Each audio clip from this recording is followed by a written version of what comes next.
Today's show is brought to you by 3C.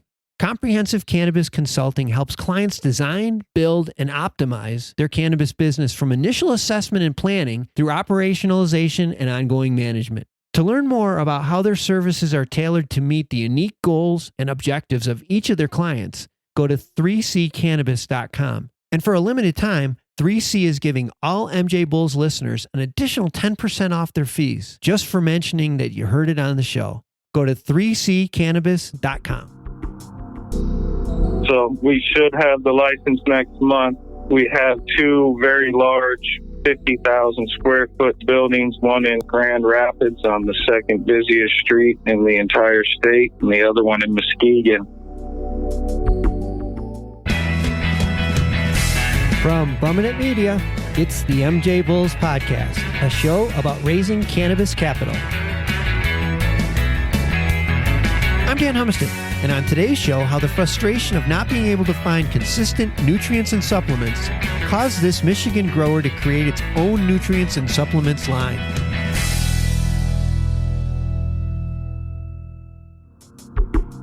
Today in the Raising Cannabis Capital series, we are joined by Tanner French from Hurricane Hydroponics. Tanner, welcome to the MJBulls Podcast. Thank you. Good morning. Good morning. Nice to talk to you bright and early. We also have Jason, who is Tanner's master grower, on the line with us too. Jason, welcome to the show. Yeah, thanks for having us. Well, you guys have a lot of cannabis irons in the fire, and we'll touch on all of them, but let's work from the beginning. You started with the cultivation and processing back in 2010, early days of Michigan medical marijuana market, and you ran into some problems. And like so many other entrepreneurs in the process of solving the problems, you created Hurricane Hydroponics. Tell us the story. Well, we definitely didn't start out to be nutrient manufacturers. We started out as growers, doing a lot of genetics and a lot of testing different equipments and atmospheric conditions. And at that point, we started to realize the only input we weren't controlling was the nutrients. We found other brands that worked well, but during over 6-month periods, what was in the bottle may not always stay the same. So it was hard to test different strains, not knowing what that input was. So we partnered with an agronomist from the University of Florida. We did a lot of testing outside of the norm with different products that weren't used, pharmaceutical grade products, and we came up with the Hurricane Hydroponics formula. Man, that is just the typical entrepreneur. Solve the problem, creates another business. Really exciting stuff.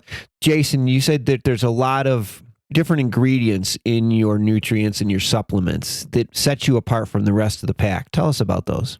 Yeah, a couple things that set us apart is we're one of the only companies that utilize pharmaceutical grade elements up to U.S. standards, which means that we're not putting the cheapest product in this stuff, and we're going above and beyond to make sure everything that we're using here is extremely plant available.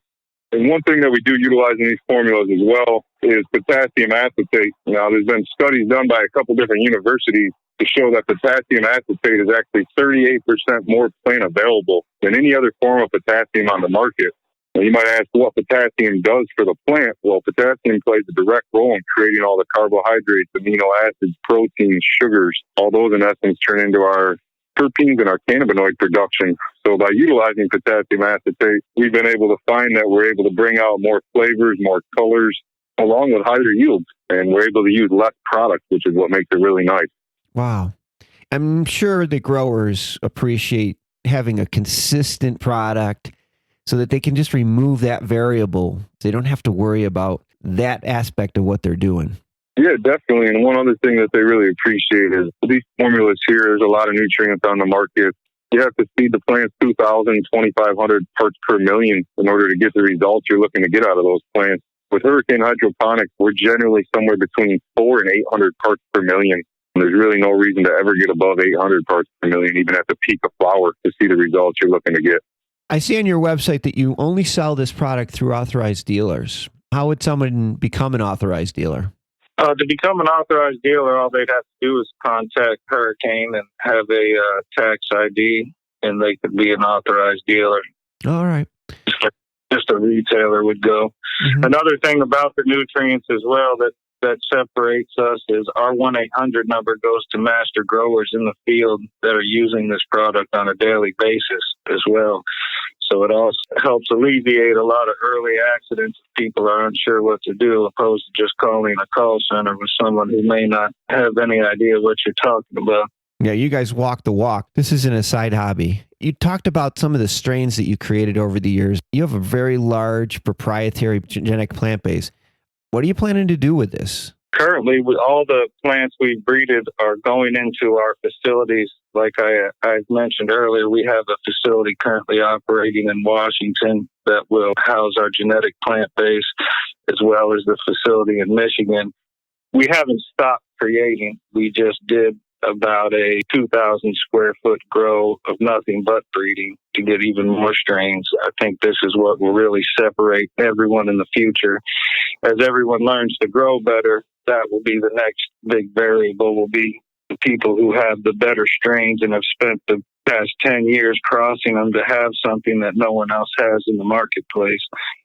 Yeah, 10 years of trial and error created probably a pretty comprehensive proprietary plant genetic base, I'm assuming. Yeah, it's really like having a child or anything else. I mean, the odds someone has, might have something similar, but we've taken plant bases, crossed them, then taken that crossed it with something completely outside of those two plant bases, and so on and so on. And on top of that, there's 10 million ways that can come out when you cross them. I want to take a minute to tell everyone about an exciting free opportunity that one of our former guests, Good Harvest Company, is offering retail operators and cannabis brand managers in the adult use market. Good Harvest Company is preparing to launch their platform, which uses customers' buying and shopping behaviors to help brands effectively reach their customers. And for a limited time, Good Harvest Company will offer participating companies free access to their data in return for their feedback. To learn more, go to goodharvest.co. Well, you talked about your facility that you have right now, the 20,000 square foot facility that you have in Washington, and that's funding the 40,000 square foot facility that you're building in Oregon. But you have a big project about to take place in Michigan. You have state license that you expect to be getting in the next couple of months, and when that license comes in, you need to be ready to hit the ground running. Where are you in that project? Absolutely. That's the biggest thing happening right now. We actually just got a official letter from Laura stating we will be in front of the Laura Board, which is the state of Michigan regulatory committee, next month. So we should have the license next month. We have two very large 50,000 square foot buildings, one in Grand Rapids on the second busiest street in the entire state, and the other one in Muskegon. We did recently find out, though, unfortunately, they're not going to be letting the public know whether they're opting in or out for the grow part in time. So we will be opening dispensary facilities at both of those locations. And we're currently in the process of finding an area for the grow, which we've found a piece of land, and we've already been financed for the whole building and all the FF&E, all the equipment, furniture, everything inside the building as well. We've found financing for that. We're currently looking for the bulk of the rest of it to get all the licenses to open the dispensaries and purchase the land. So in your capital raise, what are you raising, and what are some of the things that investors should know? We're looking to raise about $2 million for the investors. The Michigan market, we've been there for several years, and we have a strong following there. We have infrastructure there. We have employees there. We're more than willing to do just a straight repayment, or if someone wants equity, we're willing to discuss that as well. Well, we've been speaking with Tanner French and Jason, his master grower, from Hurricane Hydroponics. We're going to have all of their information, or we already have all of their information on the MJBulls website. So if anyone's interested in reaching out to them, you can get all their information right off of our website. Tanner, Jason, great talking to you today. This is one big project. Like you said, you're already in Michigan. You already have the infrastructure. You know the market. It seems like an automatic to me. So good luck with this. Thank you. Appreciate the time. It's a pleasure talking to you. Pleasure talking to you guys too. Good luck. Let me take a second to thank Trevitt Hill for sponsoring today's show. Cannabis investors expect big returns from the companies that they invest in. Unfortunately, not all cannabis investments succeed. Trevitt Hill's management team works with investors to help turn around, or in some cases purchase, their underperforming portfolio companies. To learn more, go to trevitthill.com. Thanks for listening to the MJBulls podcast. To learn more about today's guest or to become a guest, visit our website at MJBulls.com.